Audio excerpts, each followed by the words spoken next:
Chubby Genios usually likes all food, but she's not sure about this sap. Rona seems to think it needs some extra flavour.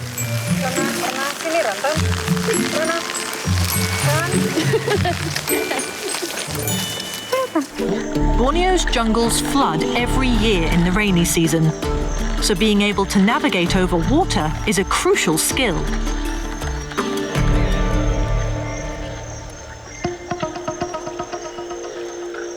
Orangutans aren't built to swim, as their dense bodies sink rather than float. But crossing a rope bridge is a walk in the park for these arboreal apes.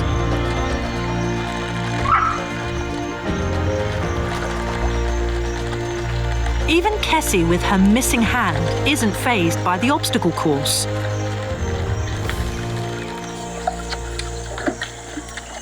She's become much braver since her arrival to Bangamat Island. But she still prefers eating alone. She can't sit in her usual spot under the platform here, so she improvises.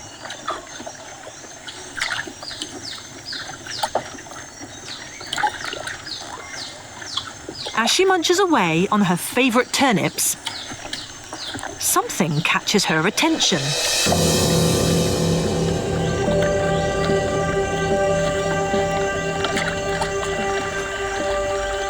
She moves in for a closer look.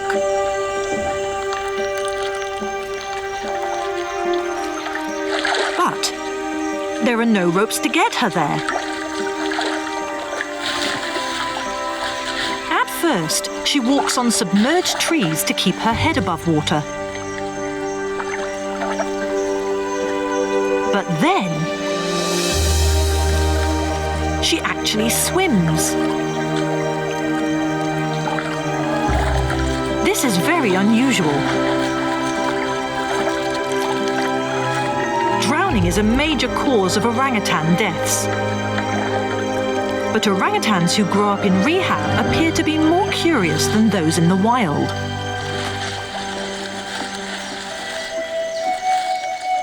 Kessie's motivation for this risky choice is, of course, food. What she spied were termites. On the Rungan River, the release team heads toward the quieter side of Bangamat Island, where females Kessie, Ayu and Ruti hang out. Thai circus girl, Saab, is first up for release. The team's arrival puts Kessie on edge. She joins Ayu in the safety of the trees.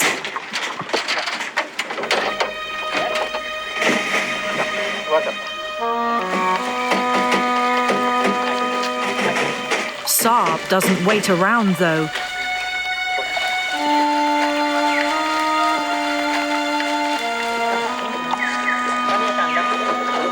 Despite the loving care she's received at Nyaru Menteng, nothing beats climbing a tree for the first time.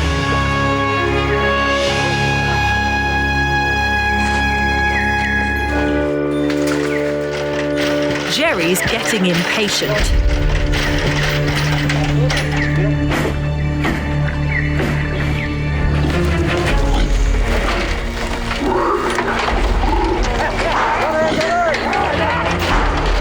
He is not a fan of the cage. He's not finished yet.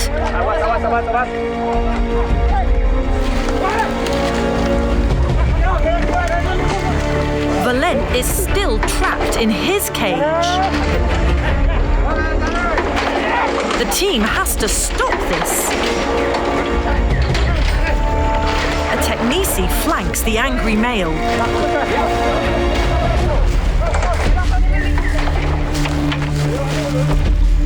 The distraction buys enough time to release poor Valent.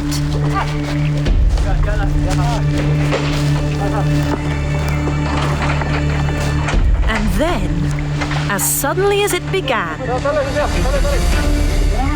the storm is over.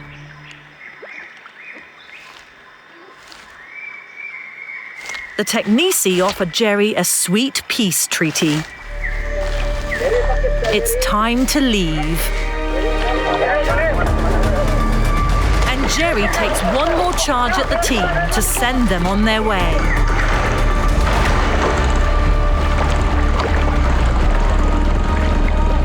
It looks like there's a new boss on this corner of Bungamat Island.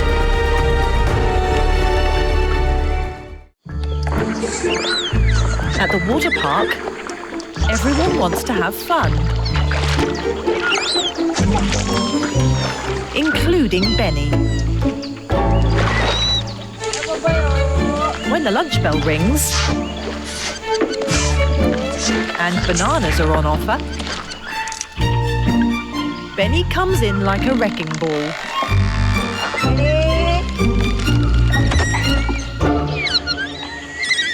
But the babysitters are still under strict instructions not to let Benny have any bananas.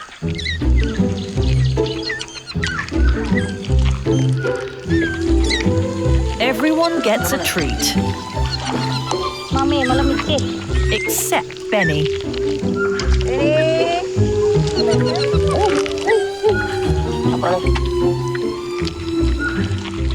Resorting to banana peel is pretty low. Lanting remembers his fruit kebab lessons. But it seems he's got the wrong end of the stick.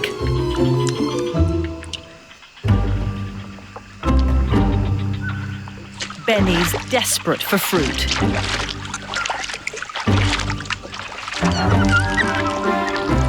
He begs Penty, borrows from the basket, and steals from Raren. Bad move.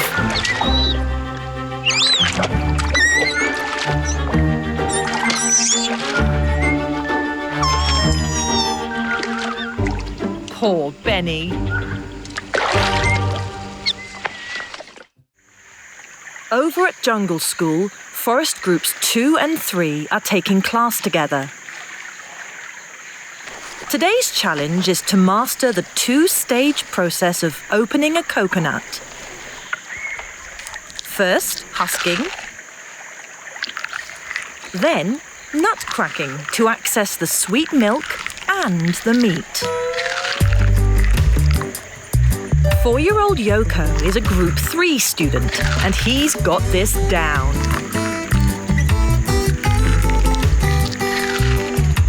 His secret is to grip with hands and feet.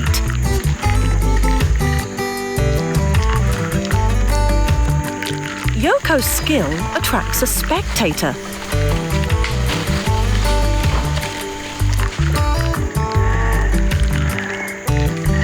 Benny loves coconuts as much as bananas. But he usually relies on his babysitter to open them.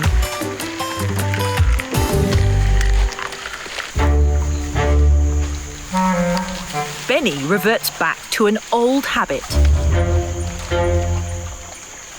He's not really a bully, just a very hungry food thief.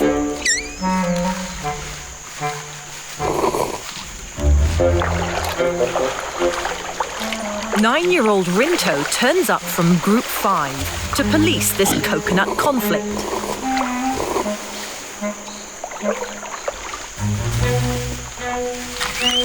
Rinto decides Benny should have no coconut at all.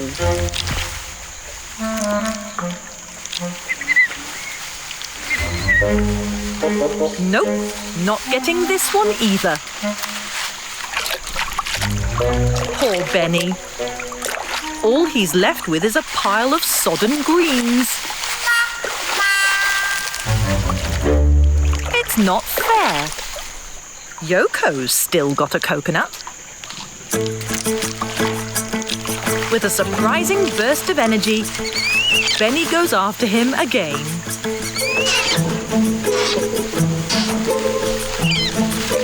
The commotion attracts the attention of another older female, Reran, who comes in with the heavy artillery. She wastes no time in punishing Benny. Things are getting out of hand. The delivery of more coconuts ends the brawl.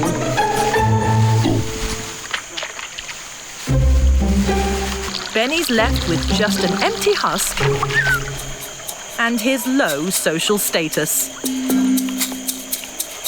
He's not impressed. In the clinic, vets Aga and Vivi decide to whip up a secret remedy to speed up the sick orphan's recovery. Why are you crying, Aga? No, because onion. It's onion juice. No way. You are so weak. Look at me. I have tears here. The vets have used onion juice to fight illness for years, as onions have powerful anti-inflammatory and antibacterial properties. It's a tough job, but these vets will do anything for their patients.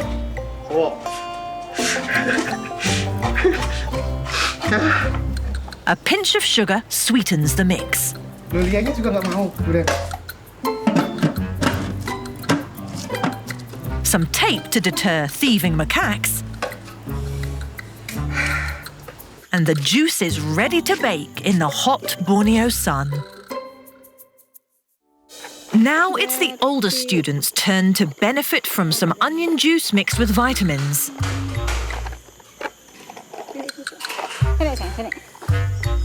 Obama isn't that keen. But Jumbo wants it all.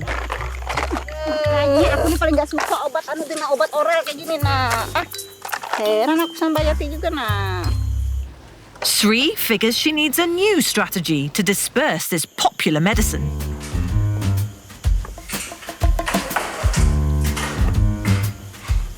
Belum.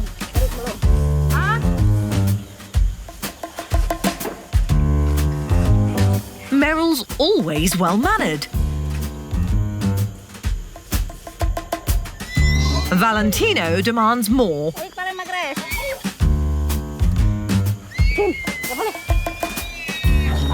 Benny loves anything that goes in his mouth.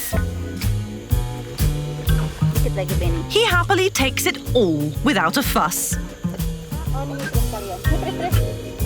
Lucky last is little Uterus. He savors every drop.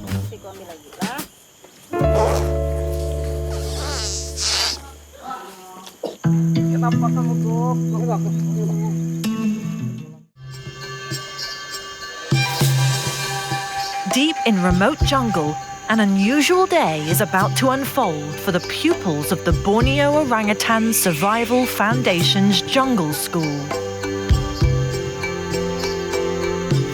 Orphans are assigned to different groups here according to their skill levels, and each group has its own forest classroom. But every so often, there's a mix-it-up day, where the youngsters get to visit someone else's classroom and explore different areas of the forest. It's also an excellent opportunity for them to broaden the socialization, which is such an important aspect of the curriculum here. Today is extra exciting for Valentino and his classmates in Forest School 2.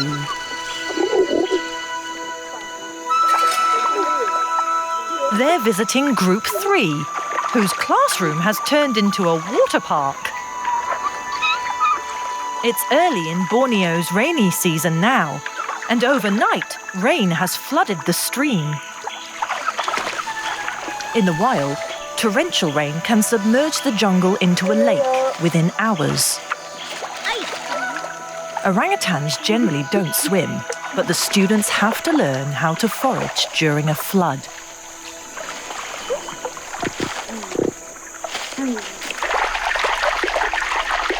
Utris is one of the first to explore the delights of what you can do with water.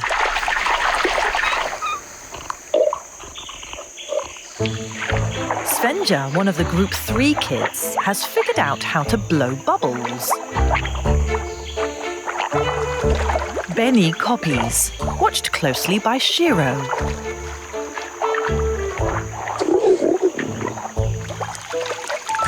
Lala has another game for her bubbles.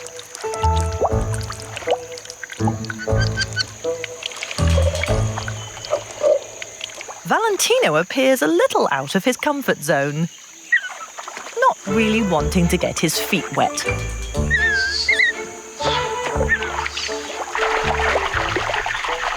But Utris is in his element.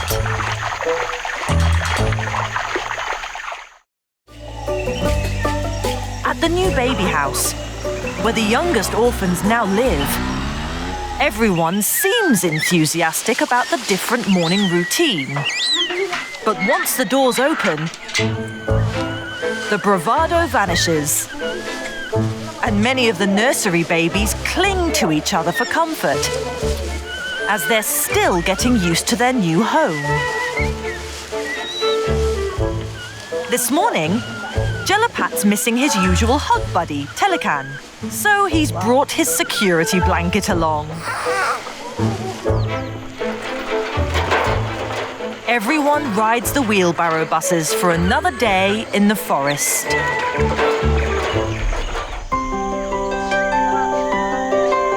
Two miles away, at the main Nyaru Menteng compound, the older classes are already filing into the forest for the day's lessons. Hanin holds up her classmates for a bathroom break. Orangutan style. Chinta deals with the roadblock with her signature move.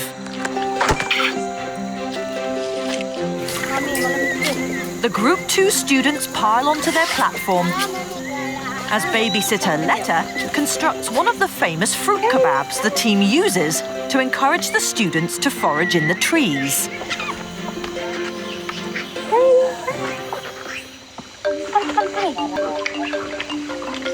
Class clown Valentino has a love-hate relationship with this lesson. Over the past few months, trying to grab moving fruit has frustrated him enormously.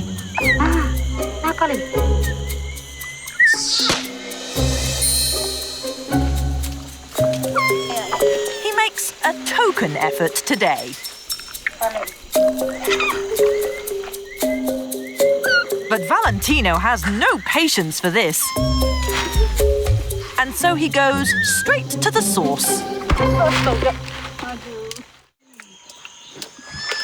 At Forest Group 3, the daily snack basket is at the centre of all the action. But one student hangs back on the fringes. It's 5-year-old female Luti. Luti was kept as an illegal pet for more than 2 years, longer than any other orphan at Jungle School.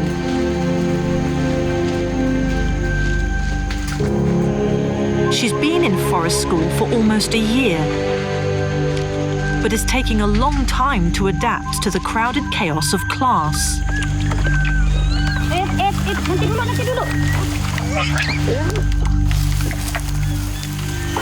Her babysitters make sure she's not left out. But Luti's an easy target for some of her hungry classmates.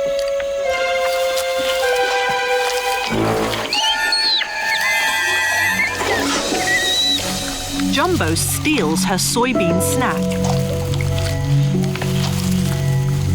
She gets a banana instead. But Jati pounces.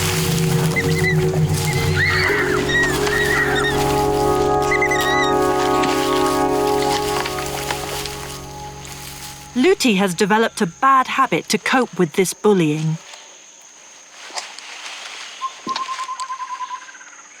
Every day, while the babysitters are distracted, she takes off.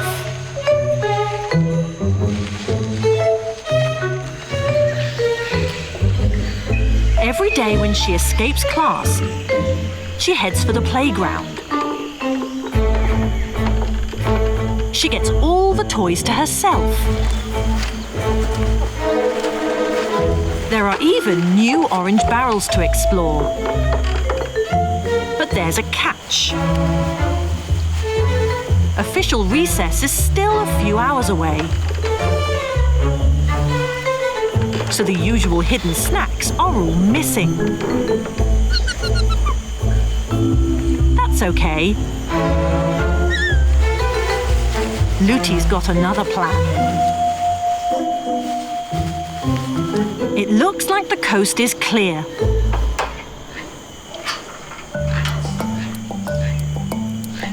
She knows there's always fruit under the long-term holding enclosures.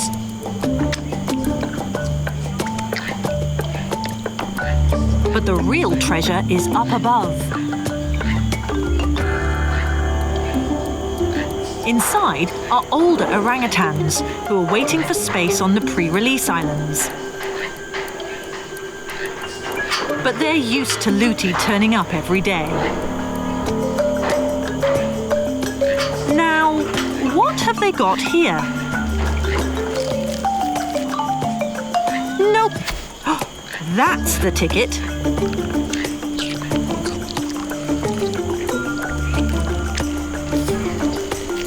She's got an all-you-can-eat buffet and freedom from pushy classmates. It doesn't get much better than this.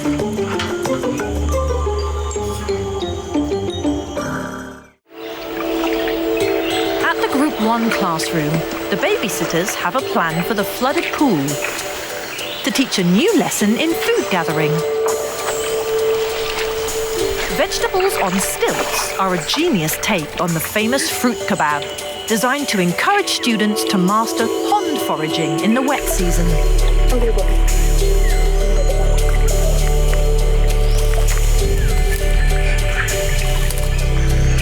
Malika gets it.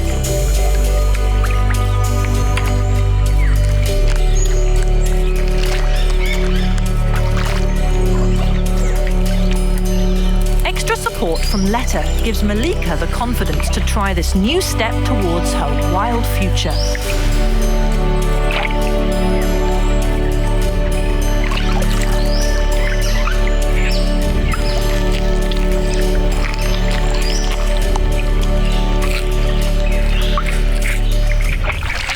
Now it's Timpa's turn for a lesson. She's always been a little water baby.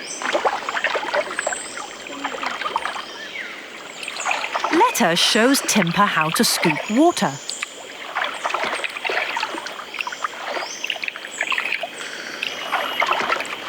She watches intently, but she can't quite grasp. How does one hold water?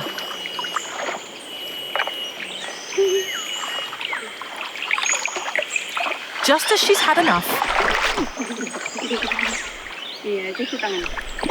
she has a breakthrough.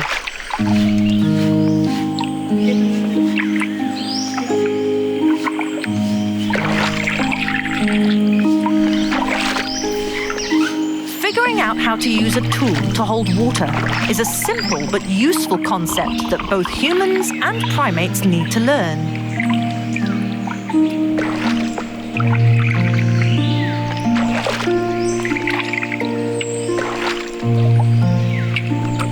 Letta is very proud of her little student.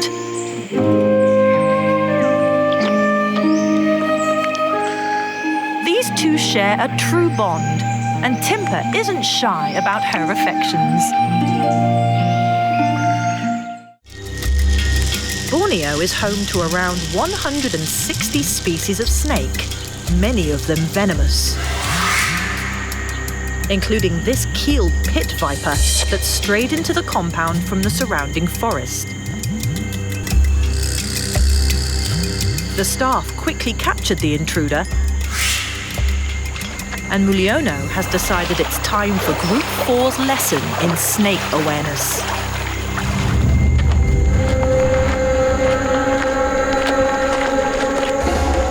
Mulyono doesn't usually attend forest school classes, so as soon as they spot him,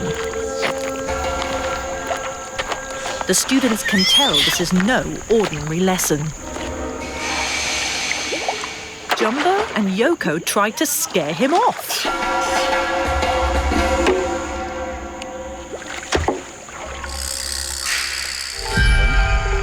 Litty, Lanting and Chinta are the bravest. And then little Eric joins Chinta for a closer look.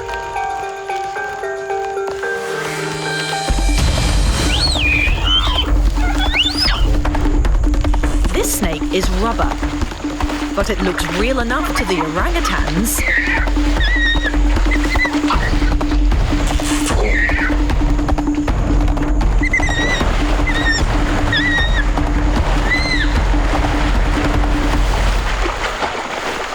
This response is just what Mulyono hoped for. Terrorizing these youngsters may look mean, but one day this lesson could save their lives.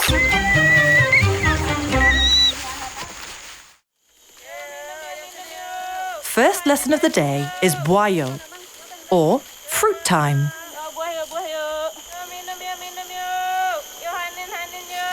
Orangutans naturally spend up to 6 hours a day foraging for food. So breakfast doubles as a perfect learning opportunity.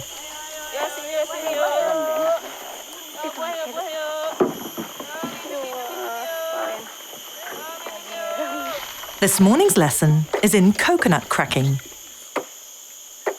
Orangutans learn from example, so their caregiver shows them how it's done.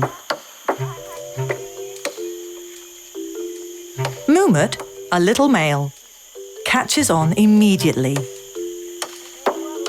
while Valentino has a more interpretive approach.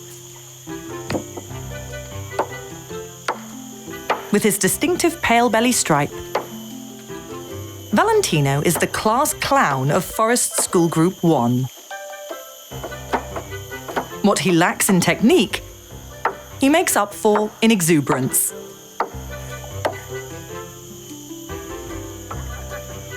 But when the puzzle proves too hard to crack,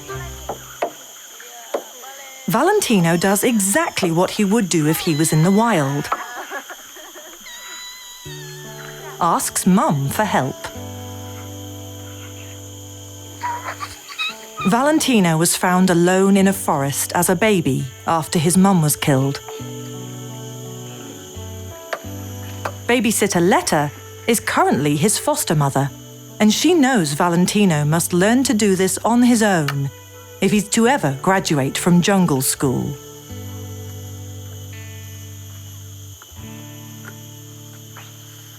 Nearby, the students of Forest Group 2 are incrementally more skillful.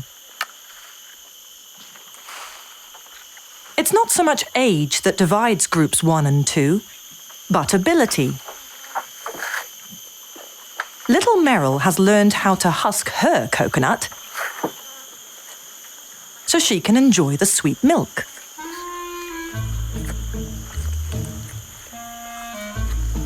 But not for long. Opportunistic Valentino moves in to share.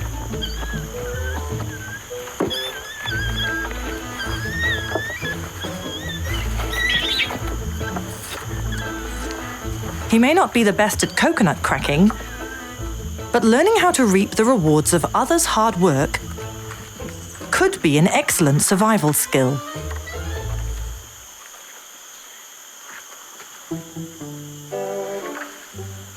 Three-year-old Benny has a more laid-back approach. He's exercising his jaws as his powerful teeth scrape the coconut shell. But there's not a lot of other energy being exerted. He doesn't even flinch as Meryl helps herself to his leftovers. Little does Benny know that his expanding girth hasn't gone unnoticed. And he's about to be put on a diet. In the main compound, in one of the pre-release holding enclosures, 2 special females are relaxing with a grooming session. Zalipa is absorbed in the task of inspecting her best friend Tulia for pests. Every time she finds something, she gets a snack.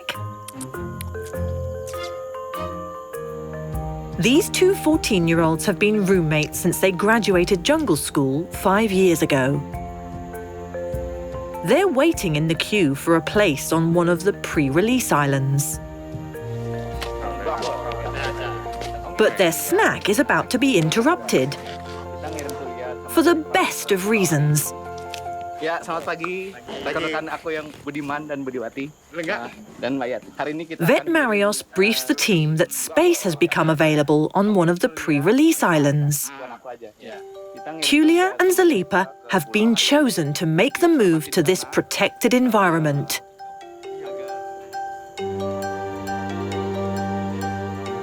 The final step to prove their suitability for a true wild release one day. The 2 cage buddies are very gentle, so they don't need to be sedated for their medical checkup.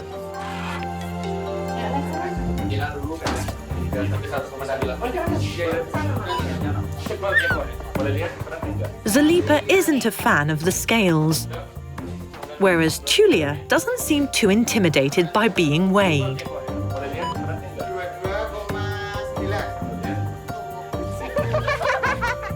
12 years of loving care has brought the girls to this point. The vets couldn't be happier that they have a chance at freedom. There's a lot of affection here,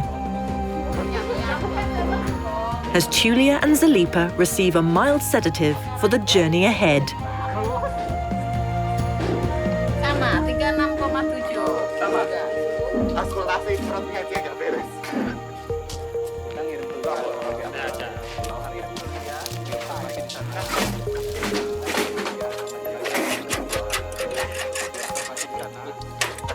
As the team loads Tulia's travel cage, Zalipa once again demonstrates just how smart she is.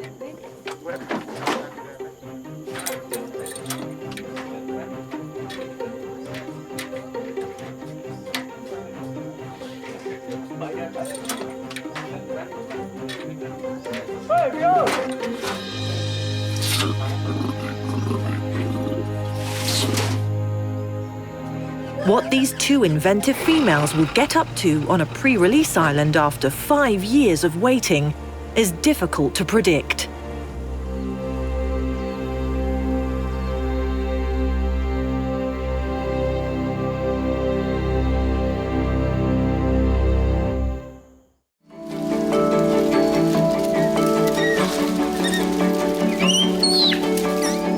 It's mid-morning at the Group 3 classroom. And already the temperature is well over 90 degrees Fahrenheit. The babysitters have brought basket loads of papaya leaves for a healthy snack today.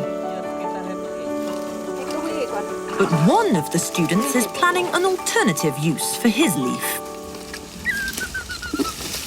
5-year-old Otan is affectionately known as the Fluffy Ninja. He's small for his age, inventive, and curious. When there was something terrifying under the sack at Snake School, Otan accidentally revealed it.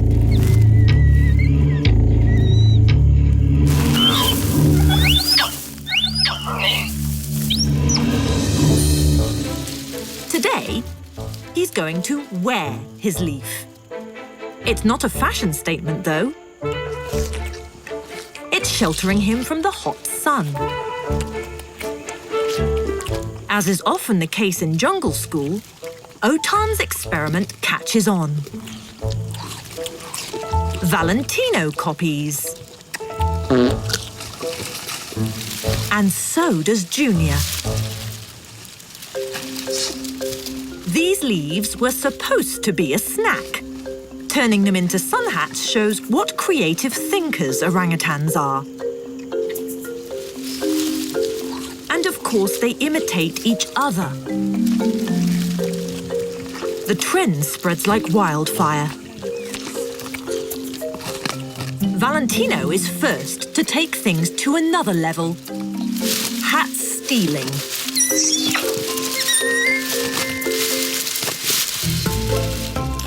In the wild, young orangutans learn most skills through imitating their mothers. Here, there are many variations on what the orphan students can learn from each other. Valentino remembers that you can actually eat these leaves as well. Chinta, never one to follow the crowd, uses hers as a plate to catch her turnip scraps.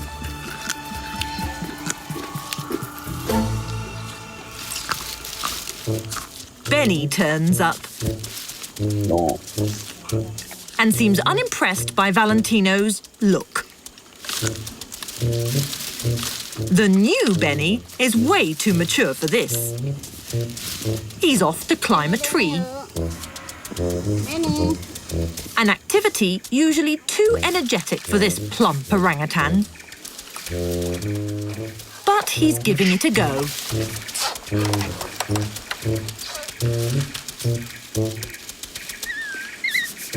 Compared with the exertions of his classmates, Benny's style is low-key. All that clambering and vine swinging?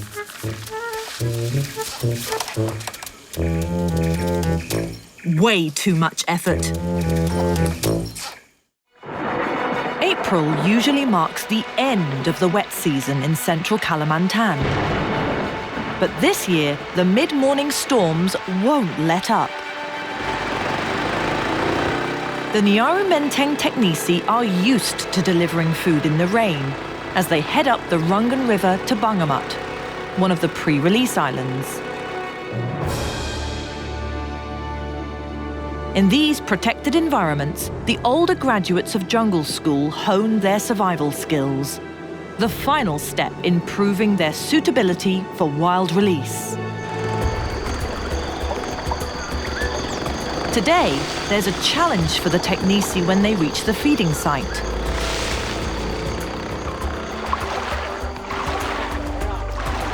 Just weeks ago, the rope bridge to the feeding platform was 6 feet above the water. Now, only one rope is above the water, and the platform is completely submerged. The food will float away. With hungry orangutans desperate to eat, a clump of vegetation becomes a temporary platform.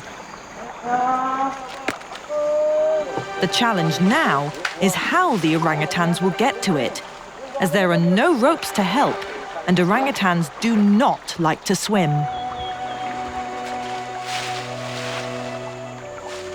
This is why the babysitters work so hard through jungle school to teach their students how to safely negotiate the forest during floods.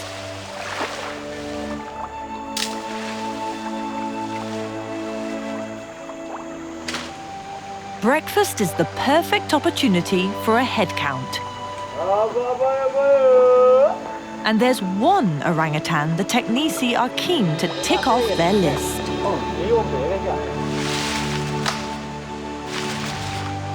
It's Ponti. 6 months after giving birth, mother and baby are thriving.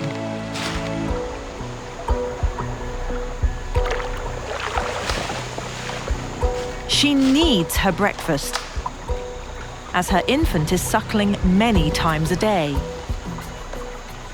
She takes a moment to figure out the best plan.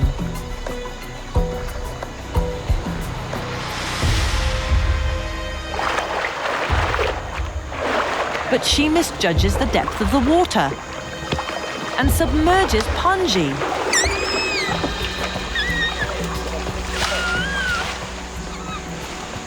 The Teknesi are quick to ensure Ponti doesn't go hungry.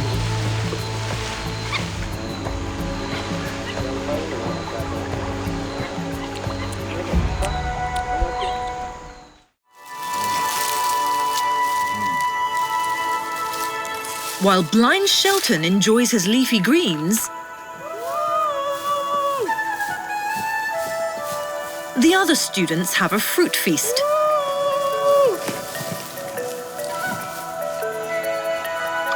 Everyone emerges from the forest, but there's one orangutan who hasn't turned up yet. Shelton always looks forward to catching up with his buddy at this time. Where is he? Finally, in he comes. This is Copral, a 13-year-old male with an unimaginable story.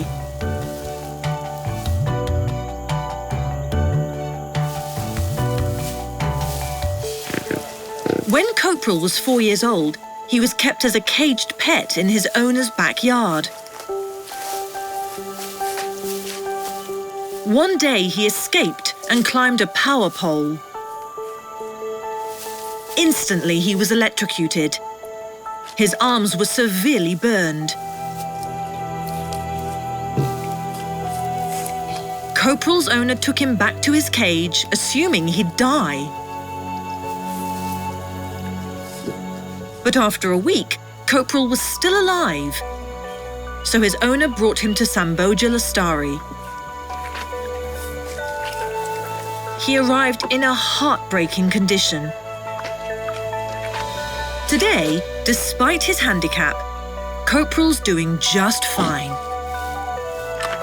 He's learned to use his mouth and feet in place of his hands. And he has a variety of methods to get up and around.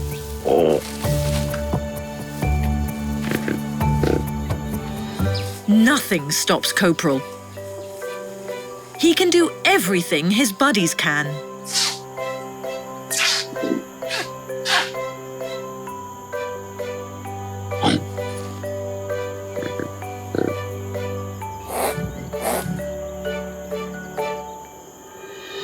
Every day, he goes to visit his old pal, Shelton. The two males formed an incredible bond while they were recuperating together after their injuries and became inseparable friends.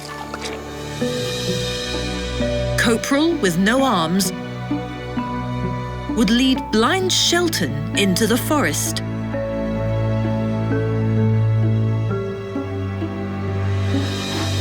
Now, Shelton can't leave his cage. But Copral always rolls in to say hello.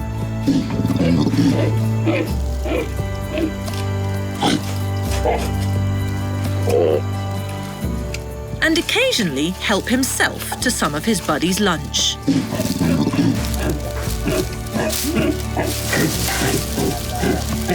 Shelton and Copral's stories illustrate how resilient our primate cousins can be, despite the most traumatic starts in life, and how friendship can endure against all odds. In the forest surrounding the baby house, the 3-year-old orphans in Group 1 begin the day with an aerial ballet.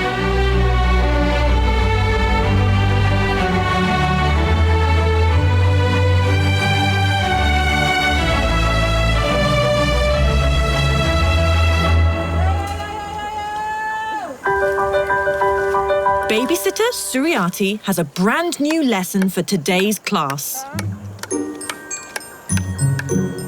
Jelapat is fascinated by her attack on a tree. This is a rubber tree, and the sticky sap provides a nutritious snack for orangutans. Adults use their strong teeth to access this hidden food source. Yum! Suzanne wants some of that too.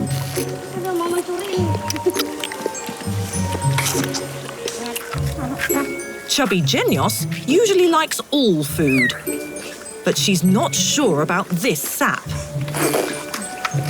Rona seems to think it needs some extra flavour.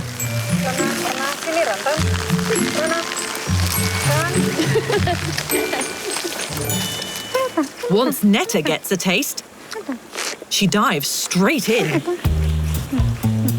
Suryati tries to encourage her to use a tool to get the sap. But this is no time for cutlery. Netta hasn't grown big incisors or canine teeth yet to scrape off the bark herself. But this lesson will prepare her for when she does.